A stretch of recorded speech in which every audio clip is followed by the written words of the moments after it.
J'ai vu une vidéo en anglais qui était un trend, Things that have made my world a better place, donc des choses qui ont rendu ma vie encore plus belle. Puis c'était des trucs comme faire tes ongles au gel, blablabla, c'est des trucs plus beauty. Mais j'ai décidé de vous partager 15 choses que j'ai changées dans les derniers 7 ans dans ma vie qui ont fait en sorte que ma vie est magnifique et que j'ai une vie que j'aime, que je me pince à chaque jour, qui a fait en sorte que je suis passée de la fille très déprimée qui savait pas où elle s'en allait dans la vie à une fille qui est maman, mariée, heureuse, entrepreneur, all of the things. En espérant que ça va t'aider dans ton personal development journey. La première chose, c'est contrôle juste les choses qui sont à l'intérieur de ton contrôle. Quand tu essaies de contrôler des trucs sur lesquels tu n'as pas de contrôle dans la vie, c'est juste la recette pour te sentir complètement impuissant.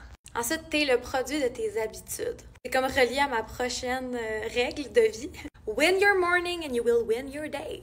And win your days and you're gonna win your life. C'est une bonne quote, ça. Je viens juste de venir avec ça. Ensuite, arrête de te plaindre. Souvent, les gens se plaignent. Puis tu sais, c'est correct d'être inconfortable dans la vie. C'est correct d'être insatisfait de certains aspects de notre vie. Mais donne-toi pas la permission de te plaindre si tu ne fais rien pour changer la chose qui te rend inconfortable.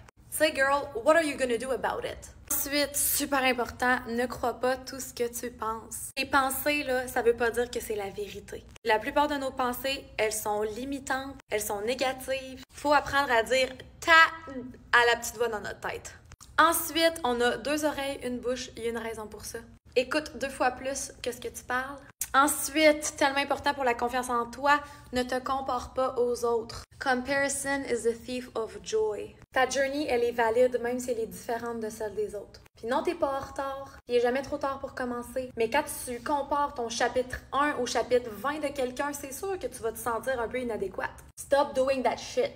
Ensuite, concentre-toi sur le processus et non sur le résultat. Souvent, on pense « Ah, je vais être heureuse quand je vais perdre du poids. Je vais être heureuse quand je vais avoir atteint tel résultat. » Mais quand on met à plus tard notre bonheur, notre sentiment d'accomplissement, quand on arrive de l'autre côté de nos objectifs et qu'on les a enfin atteints, si on n'a pas fait le processus interne, même si les résultats sont différents, on se sent pas mieux à l'intérieur. Apprends à enjoy the process. Fait que si tu veux une partie 2, abonne-toi et commente partie 2!